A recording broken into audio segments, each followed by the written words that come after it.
Welcome. Today we have Simon Jackson, VP of NEC Display Solutions. Welcome, Simon. Thank you, Adrian, and welcome to Showcase 2015 yourself. This must be something of a blessing for you. The show's brilliant. We're at the end of the second day. Yeah, it's been a fabulous 2 days. I know we kind of didn't know whether to go to 2 days last year, but it's absolutely the right thing to do. We've had some fantastic response back from people walking around the show into the different zones, so we're thrilled to bits. Yeah, it's been fantastic. The location's fantastic, the solutions are fantastic, everything you've done. 2,000 people through the door, we think.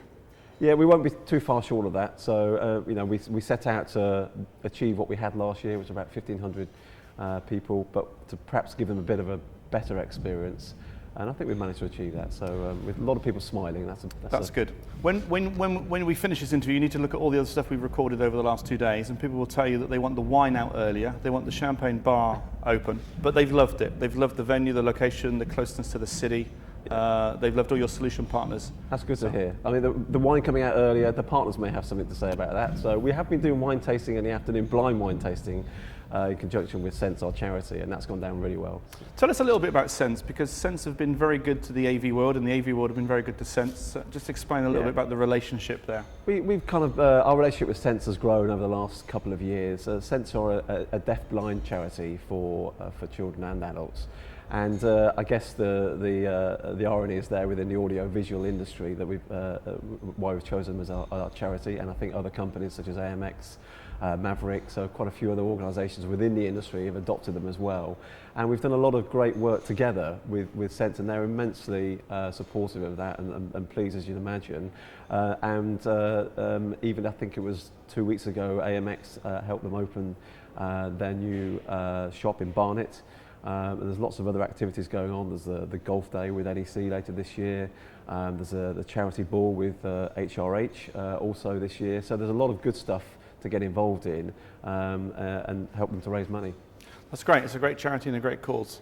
So tell us a little bit, if you can, what are you thinking next year? How are you going to improve on this? I knew you'd ask that.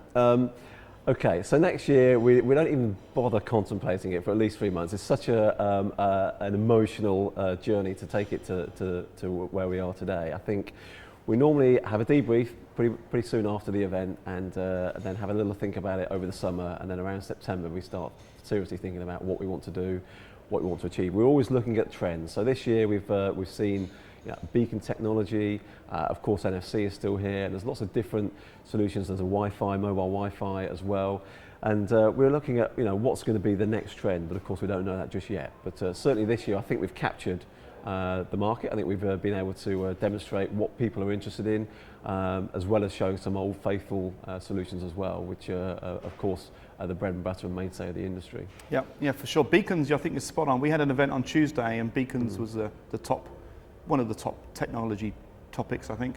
Last week we were in San Diego at the OAAA event. Beacons, Gimbal, Proxima, all the companies were talking about beacons. So that's great that you've got that. We've played around with the system today. It looks good, tracks you around and things. What's really good about this event is the number of end users you get in here. So we've seen, I think, every major UK outdoor vendor here. We saw the half a dozen guys from Transport for London looking at your experiential stuff, walking around. Big retailers as well. I think part of that is down to the fact that we are together with other partners such as the Daily Do and your good self with London Digital Signage Week. It really seems to be capturing the imagination. So I'm sure we've seen people at this event that wouldn't have normally come unless there had been other events going on around the industry. And so I think that is certainly something that's going to grow year on year. And I think it's also quite interesting to see the cross section of people that are coming to see us. You're right, there are a lot of end users here. We normally have around 50%. We're slightly above that this year, so we're really pleased that we're getting more and more end users, and they're coming from many different markets. But then when you come here, there's normally something for everybody. You've got the different zones, and there's always something to attract the different types of people that want to come to the event. Yep, and it's not just English people. We've had, or British people, I should say. We've had lots of Germans and lots of people from continental Europe, lots of Americans seem to have come. So it's also pretty international. It is getting more and more international, and I think part of the reason is that there aren't many events, certainly that I can think of, that are like this, that bring partners together and say, look, we're going to put you in a transport area. So this is a train station, this is what we're trying to demonstrate, or this is a corporate office. Here's some meeting room solutions. Here's a ballroom solution with a projector on one end and an LCD on the other, operated by Crestron, AMX. Here's a Google Hangout, something different. So there's lots of different things for people to see, and because of that, people want to be able to see the complete solution. Now, other events tend to be more manufacturer by manufacturer, which are also excellent, but then you don't perhaps get the complete overview of the solution that the end customer is looking to buy. Has to do. So you've got some other real-life scenario sort of experiential centres here in London, DX3. Can you talk to us a little bit about Exterion Media and the DX3 stuff that you've been doing? Yeah, the DX3, that's been officially launched now by Exterion, so that's a cross-track projection solution to replace what's existing in the underground currently, so I'm sure many people have seen that. It's old technology, so obviously projection has moved on vastly in the last 10 years. We're now looking at 14,000 lumens projectors, so I think the experience people are going to get in the underground is going to be absolutely phenomenal once this is launched, and working with Exterion and looking at their network, it's going to be an absolutely fantastic, mind-changing experience for people travelling throughout London. Have you been to see the DX3 Experience Centre yet? Yes, I have, yeah. Down at Bermondsey.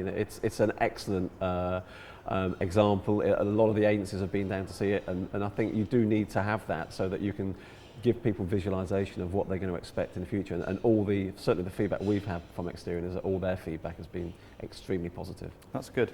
I think the press day is next week, I think, for the DX3, so we haven't seen it ourselves yet, which is good. But so you seem to be working quite well with the outdoor folks. You do lots of work with retail transport. I interviewed Richard Wilkes yesterday, and he taught me all about Dubai and Istanbul, the new airport stuff, and the way you'd refitted Terminal 2, Terminal 5. I mean, the stuff you guys do in airports is fantastic these days, isn't it? Yes, it is. And transport is in extremely rude health in terms of, from an EMEA perspective, obviously from globally as well, in terms of the projects that are on, the money that's being spent, the investment being made to try and attract more people to the countries. So we've looked at that as a completely different business sector and thought, well, how can we adopt our model to suit that? And so it involves finding new partners, it involves having specialised people, but we're seeing the results, and hopefully a lot of people can see the results as they travel around the world. NEC is particularly strong in that sector. It's business critical, the kit has to work, and we've certainly got some great partnerships in that sector.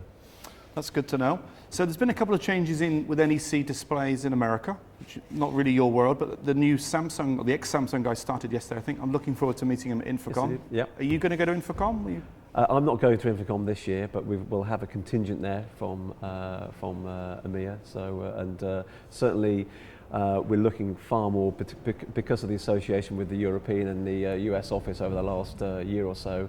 We're far more integrated, not just from a back office point of view, but from a customer focused point of view. So I'm looking forward to working with the new guy and making sure that we have a much more global vision when it comes to our partners and our customers. Good. Yeah, I'm looking forward to meeting you. Now, you're spending a lot of time in Munich as well. Is there something changing in your role and the way it's working? That's you're well informed, as always, Adrian. So yes, I'll be moving to a new role in the summer. To set up a strategic and global sales division, and this is really to make sure that we can develop more solutions for larger projects that are able to work together with other partners, with other vendors in delivering the customer what they're looking for. And I think the important thing for NEC is we're doing this on a local level in some areas, but we're not joining it together, and so we need to build kind of a centre of excellence to make sure that all of NEC can develop bigger and better solutions. Now, you're probably one of the only, well, you're a vendor and a show in many respects, but you're one of the only shows to have attracted Google to come and do things with you. We had Google, a little bit of a presence at Digital Signage Expo. You'd expect that being in Las Vegas and then being in San Francisco. But you've got them here today.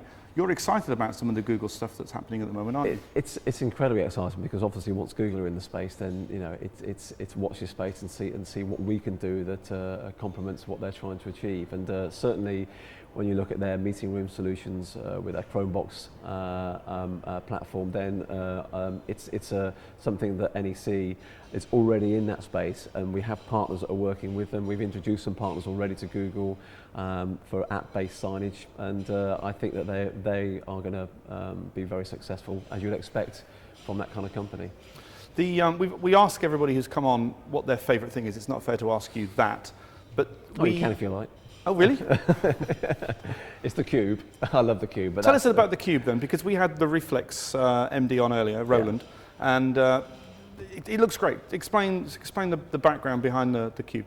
So we wanted, you may remember last year at the Velodrome, we had the curved video wall, 180-degree curve. So this year we thought, well, how can we, well, not to top it, but what can we do that's different? And I really wanted a fully immersive experience, so something that you literally, almost like an Oculus Rift, but without the glasses. So, well, why not do it with LED, LCD, projection, whatever technologies we can use? And so, yeah, you stand in a cube, there is video walls all around you, below you on the floor, and above as well, being projected onto a screen. And with David Fuller, our excellent creative director, he bought a drone, made lots of different shots, stitched it together, and it is really effective. And actually what we were surprised about is people want to buy it. So we've had quite a few leads. Okay, I was going to say, that's the interesting thing. I think Scala, when they do their barista coffee thing, it's a solution that somebody should just come along and just buy the whole thing.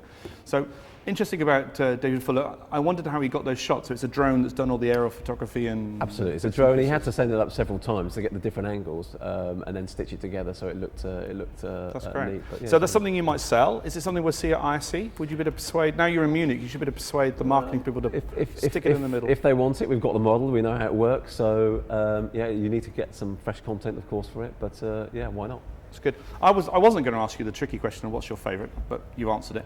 We like, strangely enough, maybe because, I don't know, we're geeks or whatever, the parity aviation thing you've got, the MDU, which is, do you want to describe that? Because that is superbly cool with the little tablet. It's a mobile FIDS unit, so that's what it's being used for at the moment. So Heathrow have deployed quite a few, and it's there for emergencies or for when there's a particular overcrowded situation or where they haven't got a screen in a particular place. And effectively, it comes in its own box. You press a button, it rises up in the air so it can be seen from far around, and it's completely wireless. It's powered by batteries. I think it has a 30-hour battery life, and all the content is delivered wirelessly, and it's a fantastic solution. And many people I've been speaking to are thinking about how they could use that, not just in an airport, in other areas as well. So it's a really neat solution. It's something, well, it runs on Chrome, the Google link back, but of course it could be used in exhibition centres and sports centres and all sorts of places. Yeah. We also saw you doing the GNC challenge on the Pixel Inspiration stand. You scored quite well.